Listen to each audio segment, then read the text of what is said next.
Então não poderíamos finalizar essa discussão, pelo menos por hora, da semiótica, sem abordar o lugar da literatura. Então, como um gênero da linguagem verbal, a literatura é necessariamente terceiridade. Quer dizer, a literatura exige um capital escolar inegociável, por menor que seja, né? E quanto mais se complexifica a relação nossa com a literatura, mais ela exige capital escolar e capital cultural para fazer inferências, para estabelecer relações. Por outro lado, a literatura ela participa, sim, desse princípio artístico que Daniel Buñuel coloca, que seria o processo de regressão a elementos de secundidade, a elementos de primeiridade. Mas não podemos descartar também toda uma literatura que tem um pé na filosofia, né? Uma literatura que discute conceitos, né? O Jogo da Amarelinha, de Julio Cortázar, por exemplo. Né? Então, em princípio, situar a literatura na terceiridade, que eu acho que é o lugar. Agora, a relação dela é sempre uma relação crítica com a institucionalidade das línguas, com aquilo que se herda da cultura. A literatura, como arte, ela tem essa função, e tem essa função ainda maior em função de ter como objeto a própria língua, que é um sistema, se não o mais importante, sem dúvida um dos mais importantes e definidores do humano ao longo da história. Então, para mim, eu trago como exemplo aí para vocês o conto Amor, de Clarice Lispector. Eu acho que esse conto é um percurso da semiótica de Peirce.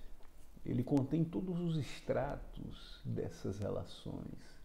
Então, é um conto que eu recomendo demais a leitura. Então, eu conto um pouco o enredo para vocês, quer dizer, a história de Ana, né, que é, como a maioria das personagens de Clarice, né, uma jovem senhora que tem filhos, acho que 2, não lembro, e vive confortavelmente, né, na estrutura de uma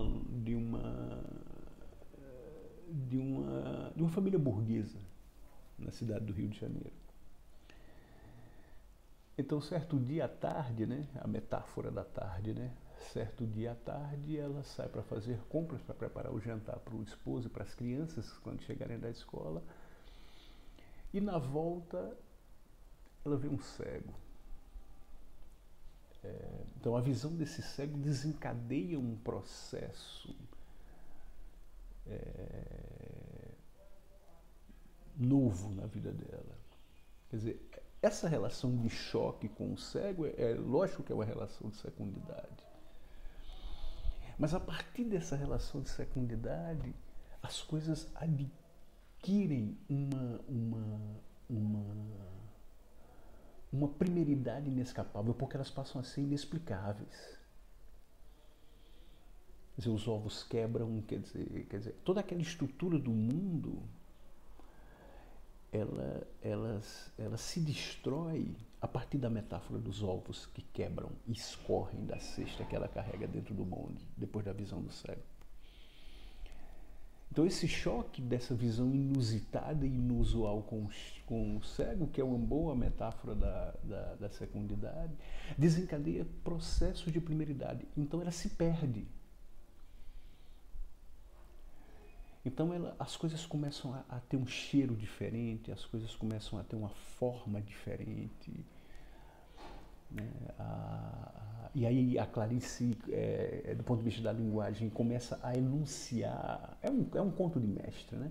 Começa a enunciar isso a partir de fórmulas barrocas, né? A morte era o gozo, ou alguma coisa do tipo, a morte era bela, né? A decomposição era saudável. Não que ela use necessariamente esses termos, mas me ocorrem coisas desse tipo. E Ana não sabe onde está. Então, nesse momento em que ela não sabe onde está, onde ela se perde, onde ela onde ela começa a ver bicho, a ver cheiro, em que ela retorna a um suposto estado de natureza, nós vemos um mundo qualitativo. Um mundo que não remete a nada, a não ser as suas próprias qualidades, as suas próprias intensidades, as suas próprias velocidades. Até que num determinado momento, depois desse momento intensivo, de não só puras, mas puríssimas qualidades, Ana se vê no Jardim Botânico, ela se descobre no Jardim Botânico. É aí que nós temos essa relação com o existente, né? E essa relação com o existente de secundidade, ela começa a sentir o mundo, né? Ela começa a sentir, dizer, ah, tá, eu estou aqui. Então ela começa a se pacificar. Quer dizer, aquilo que era inexplicável, que era incomparável, passa a ganhar uma semioticidade, porque no momento em que ela se perde no Jardim Botânico, nós sabemos que é o Jardim Botânico, mas ela não sabe. Naquele momento, o mundo é tão indescritível, tão intensível e tão veloz e ao mesmo tempo tão lento, né, porque as coisas se sentem tão radicalmente, que a gente não pode nem falar de semiose ainda. Não de semiose, não. De signo ainda. Semiose, sem dúvida. De signo. Né? Então, quando ela se descobre no Jardim Botânico, aí começa o processo efetivamente semiótico. Quando o mundo começa a ganhar uma logicidade. E culmina com ela lembrando do jantar e voltando desesperadamente para casa, deixando o portão do Jardim Botânico aberto.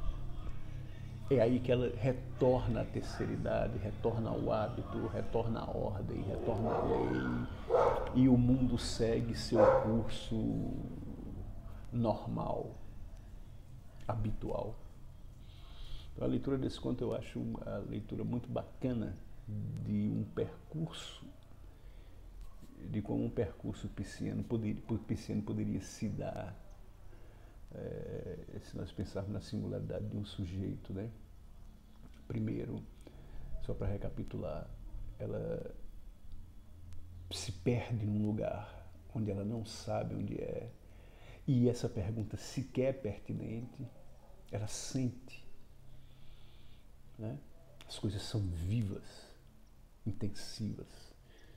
Depois ela descobre onde está, no Jardim Botânico. Ela começa a detectar fragmentos do mundo. É um gato, é um banco, é uma alameda, secundidade. E finalmente ela se lembra das crianças e que é preciso fazer o jantar e volta para casa. Ela retorna à terceira idade. Não à toa o conto se chama, a personagem se chama Ana, que é um palíndromo, né? Então ela começa na ordem, passa por um percurso intensivo, mas retorna à ordem, à lei, à generalidade, aos componentes de terceira idade.